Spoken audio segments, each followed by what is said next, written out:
Welcome to the UnderMike show with Sam. Good to be back. How are you? Good. Is it presented by Crown Royal tonight? It is. Sorry, I'm a bit flushed here. I've been hitting the whiskey and ginger ale, so I have not yet, but maybe there's still time in the night. plenty of time. It's before 9 o'clock still, so definitely time. Bowl season. It's one of my favorite times of the year. So yeah, Go um, bowling. I got a bowl pick. We'll go over what's been going on, how awful it's been. We'll start quickly with myself here. Let me bring this up on the screen. Yeah. Yeah. So the last picks I gave out, I split. But the Iowa loss to Michigan, Oh, I've had enough time to cool off, but I haven't. It's bull. It was like that was 26 horrible. nothing, getting 22 and a half. Michigan, I'll be betting against. I'm not giving it out as a pick yet, but I'll be playing Alabama in the bowl game. Since the scandal erupted, Michigan's averaging like 280 yards a game on offense. They're getting by on their defense, but Iowa just poses no threats is the Yeah, biggest problem. But they had their chances. I they felt. and I lost money on the game in the first quarter too with a. Yeah, I mean, I know you won on it, so you're probably happy with it. A bullshit punt return that set up a touchdown. That literally Michigan scored off a punt return and turnovers, set up fields of like 3 yards, 7 yards. Yeah. Iowa should easily cover that game with 0 points. I know that sounds crazy, but they should have. The other game I had was FSU. I believed in them, and they came through. So I split. So I'm still over 500, but down with the units, 0.45. We'll crush that in bowl season. So I'm not worried about it. So yeah, that was my bitching. Let's get to your bitching. Yeah. Let me bring up your record here, and was typing it all out. And Last week started off good with my little FCS hitting the South Dakota State under for the second week in a row. That yeah, I put started off 1-0 well. in week 14. Of course, a half unit, then a debacle. Yeah. Yeah. But yeah, that one played out well with the win. We caught that one in time, got a good number. It was not too much of a worry there. But yeah, the NFL didn't really go as planned. I mean, we lost a game that was 0-0 at halftime. And the Jets of all teams scored, what was it, 30? What did they score in the second half? I don't remember. 30, I think. Yeah. 30-6. There was like Houston kept going for it in fourth down, even though the game was over. And the Jets kept kicking field goals at the end. Yeah, It just Zerloin had an enormous atrocious. game. Zach Wilson was amazing. And that game did play out weather-wise how it was expected. Unfortunately, that whole system, when we bet that one early, it didn't really pan out exactly or even as close, really that close to how it was originally forecasted. We did get a push with the Chicago-Detroit game, but yeah, then lost the other. What was it? I guess we won. I don't know, 1-2 and 1-3-1. I guess. Yeah. Yep. So that has you at 17, 13, and 2, plus But 2.7 units on the year. We got to bounce back, but we're still holding 33, 27, and 3, up 2.25 units on the year. So let's have a big end of the NFL and bowl season here, and let's kind of jump into it here, and I'll do my normal college, anything you're tracking or seeing that's interesting. So yeah, I mean, obviously, like I said, Sunday was rough, but Monday we get right back to it, and yeah, you were ready to go. You were ready. Got it right back, and saw that there was a good chance of a storm system forming around in the Gulf somewhere around Florida and shooting up the coast. The forecast has pretty much held true, as everyone probably knows right now. There's a pretty big storm coming up the coast. It's going to hit us on Sunday night. A lot of rain. So yeah, a lot of rain again, and so I tweeted out three plays on Monday. Miami, Ohio, App State. That's being played in Orlando. On tomorrow, I believe, maybe around 3 p.m. We got that at under 45.5 on Monday. The total now is 41.5. And then for the NFL action, we have the Jets in Miami. The storm is going to be pulling out. It's going to be pretty windy in Miami. Probably not too much rain anymore by the game time, but probably looking at winds in the low 20s. So that total is dipped to 37. We got that at 40.5 on Monday. Value.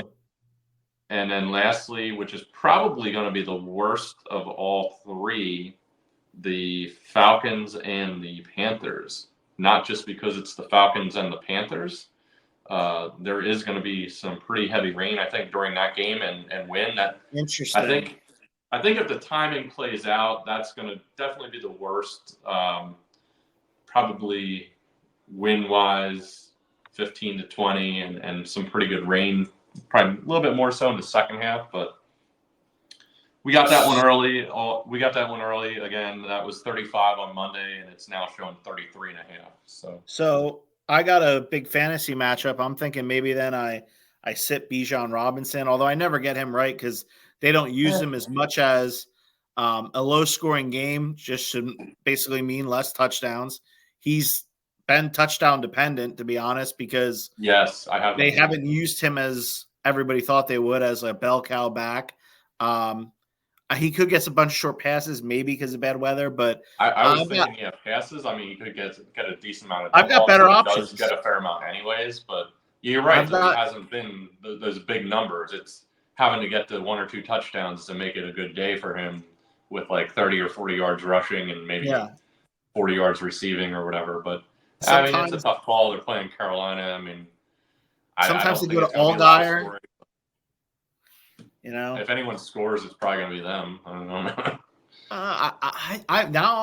I was probably taking him out. I'm definitely taking him out now. I got better options. The team's stacked. It's in a guillotine league. So I think I'm going to take him out, even though the guy that I'm probably going to play over him has fucked me the last so many weeks. He's just Zach Moss for Indianapolis. Okay. He's gotten like 10 carries inside the 10-yard line the last 2 weeks, has 0 touchdowns. He finally scored one the other week from like 11 yards out. I was like, yeah, let's go. Holding came back. He didn't score. So that's a little fantasy talk. But hey, I don't have. They're playing what? That's tomorrow, right? That's Pittsburgh or who? Pittsburgh. Oh yeah. Indianapolis plays Pittsburgh. Yep. Pittsburgh is just. Their defense can make some big plays, but they've also had a lot of injuries on defense. But their offense, I don't know. Who's their quarterback now? Mitch Trubisky. Yeah, Trubisky. I mean, that was ugly to watch. And I think the Colts are gonna beat them. I think Moss could have a pretty good day there. I would be. I'm hoping I'm going to roll with them. Yeah, it's a frustrating team I have because I also have on the team Gibbs on Detroit and Montgomery. I have both backs, so it's like I always pick. I finally benched for the first time. I benched Gibbs and went Montgomery because I'm like, they're against the Bears, his old team. They're going to take care of him against his old team. Nope, they went all Gibbs. So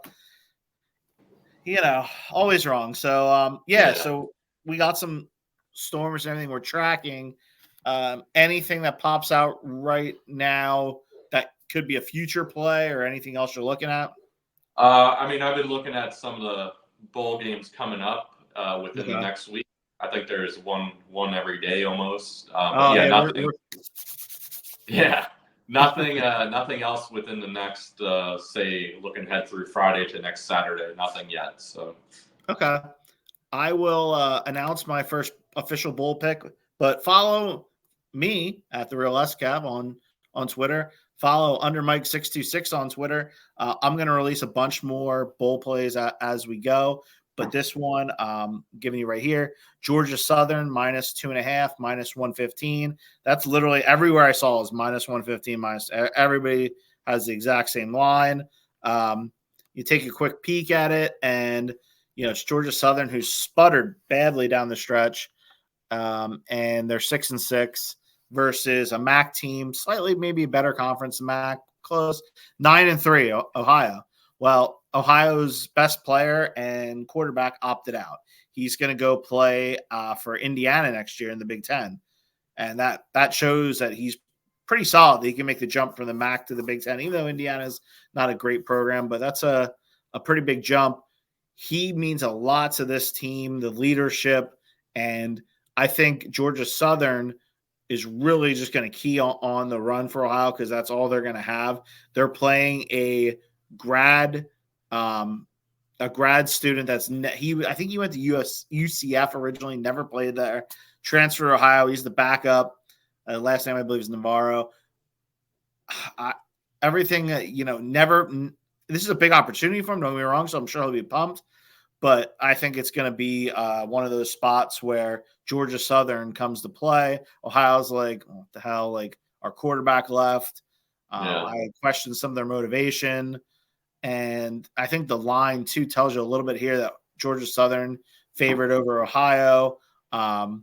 This is a spot I'm going to take Georgia Southern -2.5, lay the 115, and hope to get bowl season off to a big start. I like it. And I'll be looking at a bunch of other things as I love bowl season, one of my favorite times of the year. So I'm pumped for it. Let's have a solid finish to the season here between the two of us and make some coin. All right, let's do it. You have anything else? Nope, all good. All right. Well, I'll see you.